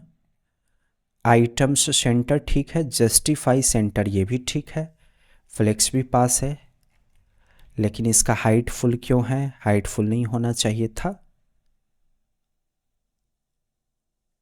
आइटम सेंटर का स्पेलिंग गलत था, अब ठीक हो गया। ओके, H1 का इस्तेमाल कीजिएगा और यहाँ पे पास कर दीजिएगा टू डू। क्लास नेम का इस्तेमाल कीजिएगा और टेक्स्ट 4 एक्सेल पास कीजिए, फॉन्ट कर दीजिएगा बोल्ड और ये जो ग्रे 300 था इसको 200 कर दीजिएगा। ऐसा दिखा? लगता है जूम था ये। ओके, जो पैडिंग है P6 कर दीजिएगा। और माई टू डू लिस्ट ऐसे पास कर लीजिएगा, ये लिख दीजिएगा। थोड़ा सा हम इसको डायनेमिक करने वाले हैं, ठीक है। एक डिव टैग शुरू, डिव टैग बंद और इसमें फिर से डिव टैग को शुरू करके बंद कीजिएगा। H1 का शुरुआत कीजिए, I am going to market. ऐसे ही मैंने राइट किया और आइकन इंसर्ट करना है हमें, तो आइकन का लाइब्रेरी इंस्टॉल कीजिए लूसाइड रिएक्ट वाला, npm इंस्टॉल लूसाइड -react। ठीक है, इसको इंपोर्ट कीजिए। सॉरी, ये इंस्टॉल हो जाएगा ना तो दूसरे तरीके से इस्तेमाल करते, इंपोर्ट अभी नहीं कीजिएगा। हो गया इंस्टॉल। अब आइकन के लिए जैसे कि डिलीट का आइकन चाहिए तो ट्रेस टू ये वाला आइकन इंसर्ट कीजिएगा, टैब दबाकर इंपोर्ट कर दीजिएगा। क्लास नेम का वैल्यू W4H4 और टेक्स्ट रोज यानी कि कलर चेंज कर दीजिए, टेक्स्ट रोज 500। ओवर करेंगे ना तो टेक्स्ट रोज 600 हो जाएगा। ऐसे इस तरीके का दिखा, ठीक है। अरेंज कर लीजिएगा इसको फ्लेक्स और जस्टिफाई हाइफन बिटवीन पास कर दीजिए और आइटम्स हाइफन सेंटर कर दीजिए। बिटवीन का स्पेलिंग गलत था, ठीक कर लिया मैंने। ऐसा दिखा।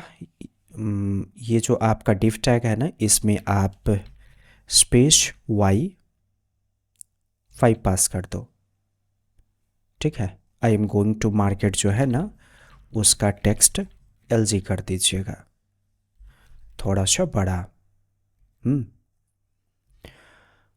ये जो H1 है इसमें बॉर्डर पास कर दीजिएगा, बॉर्डर और बॉर्डर -B, सिर्फ बॉटम की दिशा से, border -B-1। Sorry, border -B लिखिए तो सिर्फ बॉटम से बॉर्डर आएगा। फिर कलर चेंज करने के लिए बॉर्डर -B-ग्रे-300। डन। ऐसा दिखा। पैडिंग बॉटम पास कर दीजिएगा 5 तो एक लाइन आ जाएगा, ग्रे 200। डन। ऐसा दिखा। ये जो div है इसी को कॉपी करके पेस्ट कीजिए multiple times.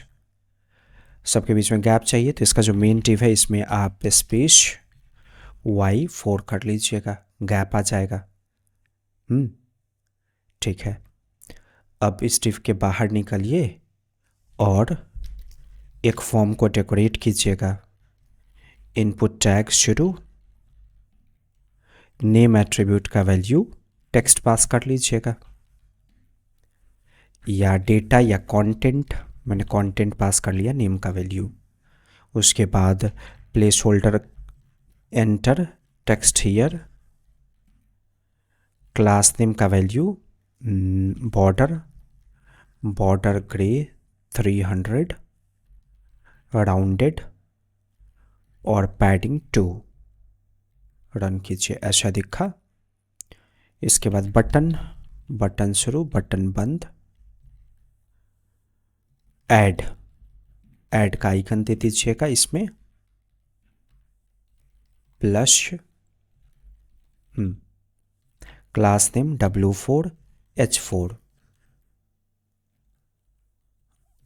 BG blue 600, text कर दीजिएगा वाइट, फॉन्ट कर दीजिएगा मीडियम और PX कर दीजिएगा 6, PY कर दीजिएगा 2। ठीक है। राउंडेड फ्लेक्स पास कीजिए। उसके बाद आइटम्स सेंटर पास कीजिए। हो गया डेकोरेट। थोड़ा सा गैप दे दीजिएगा, गैप 1। अगल बगल में दिखाना है दोनों, तो ये जो फॉर्म है इसमें आप फ्लेक्स दो। उसके बाद आइटम्स सेंटर दो। ठीक है। इसका विड्थ उतना चाहिए जितना जगह बाकी है, तो फ्लेक्स 1 कर दीजिए। हो गया। यहाँ पे गैप पास कर दीजिएगा 4। डन। जो फॉर्म है ना इसमें बॉर्डर दे दीजिएगा ऊपर की दिशा से, तो बॉर्डर T, उसके बाद बॉर्डर हाइफन, बॉर्डर टॉप आपने दे दिया, फिर बॉर्डर का कलर चेंज कर दीजिए ग्रे हाइफन 200। अब जैसे जैसे टाइप होगा वैसे वैसे इसमें ऐड करना है हमें। फॉर्म के वैल्यू को प्राप्त करने के लिए स्टेट हैंडल कर लीजिएगा फॉर्म के नाम से और सेट फॉर्म के नाम से। यूज स्टेट का इस्तेमाल करेंगे। ऑब्जेक्ट एक ही इनपुट फील्ड है इसमें, लेकिन फॉर्म तो है ना, अगर फॉर्म टैग है तो ज़रूर ऑब्जेक्ट बनाएंगे। ठीक है। कंटेंट प्रॉपर्टी दीजिएगा, तो जो इनपुट फील्ड में नेम एट्रीब्यूट का वैल्यू होगा वही दीजिएगा ना। तो इनपुट में नेम का वैल्यू देख लीजिए कंटेंट, इसलिए मैंने कंटेंट दिया और डिफ़ॉल्ट वैल्यू एम्प्टी। अगला कौन सा फंक्शन बनाना है? हैंडल कीवर्ड से अगला फंक्शन बनाना है इसी नाम से, हैंडल फॉर्म के नाम से, और कंसोल करेंगे कुछ भी, जैसे हेलो टेस्टिंग करने के लिए। तीसरा, इसको कॉल करेंगे इनपुट के ऑन चेंज पे। ये इनपुट है ना, इसके ऑन चेंज पे इसको कॉल कीजिएगा। ठीक है। अब टेस्ट कीजिए। मैंने यहाँ पे टाइप किया, हेलो आ गया। ठीक है। अब इवेंट रिसीव्ड, इनपुट इवेंट के अंदर से टारगेट को रीड कीजिए, नेम एट्रीब्यूट को रीड कीजिएगा। तो इनपुट के अंदर से नेम, जो टाइप हुआ है वो वैल्यू रीड कीजिएगा। तो इनपुट के अंदर से वैल्यू, तो किस फील्ड पर टाइप हुआ, क्या टाइप हुआ, मिल गया। अब अपडेट कहाँ करना है? सेट फॉर्म में, यहाँ पे ऑब्जेक्ट का सिंबल दीजिए। कंटेंट प्रॉपर्टी में अपडेट करना है, तो नेम कॉलन वैल्यू। ये जो नेम है ये कांस्टेंट है, तो यहाँ पे इसका सिंबल होगा स्क्वायर ब्रैकेट का। क्या यहाँ प्रीवियस डेटा प्रिवेंट करने की ज़रूरत है?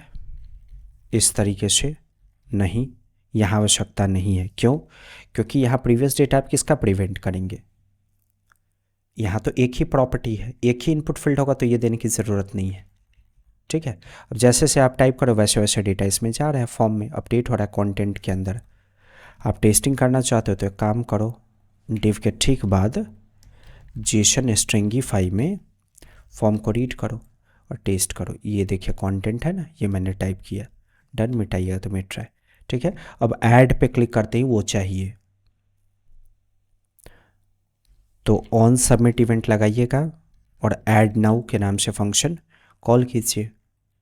रिटर्न के ठीक ऊपर यहाँ पे ऐड, रिटर्न के ठीक ऊपर यहाँ पे ऐड नाउ को कॉल कीजिएगा, इवेंट रिसीव कीजिए और इवेंट के लिए प्रिवेंट डिफ़ॉल्ट को पास कर लीजिए, क्योंकि फॉर्म सबमिट होने पे ये कॉल हो रहा है तो पेज रिलोड नहीं होना चाहिए ना। अब फाइनली console.log आप फॉर्म को करोगे, इसी फॉर्म में तो वैल्यू जा रहा है ना, इसी को कंसोल कीजिएगा। ये मैंने टाइप करके ऐड पे क्लिक किया, ये देखिए मिल गया। ठीक है, अब ये डेटा इसमें ऐड करना है। किसमें? इसमें, मतलब एक अलग स्टेट हैंडल होगा जो यहाँ पे दिखाएगा। तो जब भी किसी चीज़ की लिस्टिंग करनी हो ना तो हम ऐड बनाएंगे ताकि लूप चलाकर इस यूआई को दिखा सके। तो यहाँ देखिए टू डूज के नाम से बनाया मैंने, सेट टू डूज के नाम से बनाया। यूज स्टेट का इस्तेमाल कीजिए, इस यूआई को इसी के अकॉर्डिंग बनाएंगे। तो लूप चलाना होगा तो जहाँ भी लूप चलने वाला होगा वहाँ पे एम्प्टी एरे दीजिएगा। ठीक है, अब क्या कीजिएगा, जैसे ही ऐड नाउ पे क्लिक होगा ना तो सेट टू डूज से इसमें डेटा अपडेट कर दीजिएगा। तो यहाँ पे set to dos function call करेंगे और एरे का सिंबल दे दीजिए। किस प्रॉपर्टी के अंदर डेटा है? फॉर्म के कंटेंट प्रॉपर्टी के अंदर डेटा है, उसको पास कर दीजिएगा। तो आप जैसे जैसे टाइप करके मतलब ऐड बटन पे क्लिक करोगे ना इसमें डेटा जाएगा, लेकिन एक प्रॉब्लम आएंगी, वो आगे आपको समझ में आएगा। फिलहाल आप एक काम करो, यहाँ पे आ जाओ, इस डिव के अंदर आ जाओ जहाँ आपने डिज़ाइन बनाया है। सारे डिव को बनाओ, सिर्फ एक डिव आप रखो डिज़ाइन की आइडिया के लिए। यहाँ पे टू डूज के लिए मैप फंक्शन कॉल करेंगे, item received, index received, loop चलेगा और एक एक करके सारा डेटा इसमें आएगा। ये जो डिव है इसमें की प्रॉपर्टी का वैल्यू यूनिक देंगे तो इंडेक्स पास कर दीजिए। लूप चल के सारा डेटा इसमें आ रहा है तो H1 के अंदर वही डेटा रीड करना है, तो यहाँ पे आइटम को पास कीजिए ऐसे। इसको हटा दीजिएगा, अब इसकी आवश्यकता नहीं है। यहाँ देखिए मैंने राइट किया I am going to market, आ गया। लेकिन एक प्रॉब्लम देखिएगा, hello sir where are you, पुराना डेटा लॉस हो गया तो पिछला डेटा यहाँ भी प्रिवेंट करना होगा। एरे में डेटा अपडेट करते वक्त पिछला डेटा प्रिवेंट करना है, तो सेट टू डू का स्टेट कौन है? ये टू डू। आप यहाँ पे स्पेट ऑपरेटर की सहायता से इसको यूज़ करोगे तो अब क्या होगा, पहले से जो टाइप हुआ है ना वो एज इट इज़ रह जाएगा, जो भी नया डेटा टाइप कीजिए वो आ जाएगा।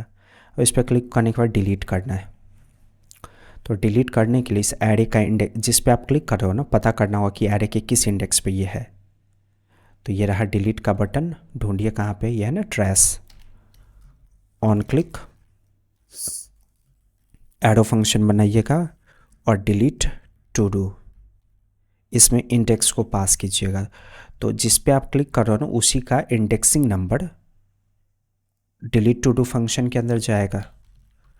Const delete to do, index को रिसीव कीजिए, अलॉट इंडेक्स।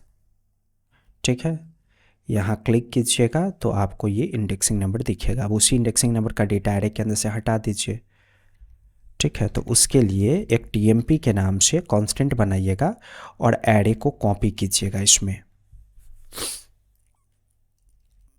एरे किस में है? टू डूज में है ना, टू डूज में आपका एरे कॉपी कर लिया मैंने। अब टीएमपी के अंदर से स्प्लाइस फंक्शन कॉल कीजिएगा। ठीक है, और जो इंडेक्स नंबर है वो (1) दीजिएगा। तो ऐसा करने से टीएमपी से सारा डेटा चला जाएगा। सॉरी, ऐसा करने से जो इंडेक्स आप यहाँ दोगे ना उसी इंडेक्स का डेटा टीएमपी से चला जाएगा। और फाइनली सेट टू डूज को कॉल करेंगे और टीएमपी में जो बचा हुआ डेटा है ना वो डेटा इसमें अपडेट कर देंगे। ठीक है, तो ऐसे डिलीट होता है। डिलीट पे क्लिक कीजिए, रिलोड, ये मैंने पास किया, इस पर मैंने क्लिक किया, क्या हो गया, कुछ एरर है क्या? अच्छा, बैकअप रखने के लिए ना यहाँ ध्यान से देखिए, ऐसे रखिएगा।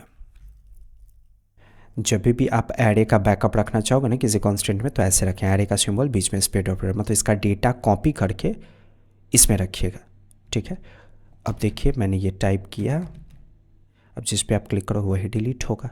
तो कैसा लगा ये वीडियो ज़रूर बताइएगा कमेंट सेक्शन में। अगर आप पढ़ के नौकरी पाना चाहते हो, सॉफ्टवेयर कंपनी में सॉफ्टवेयर इंजीनियर बनना चाहते हो, codingott.com पे जाइए, मॉन्स्टैक टू मिलियन कोर्स को ज्वाइन कीजिए। इस वीडियो में सारी जानकारी है। आप हमारा प्लेसमेंट रिपोर्ट यहाँ से देख सकते हो, बिल्कुल वीडियो प्रूफ के साथ। कोडिंग OTT पे वापस आने के लिए आपका बहुत बहुत धन्यवाद।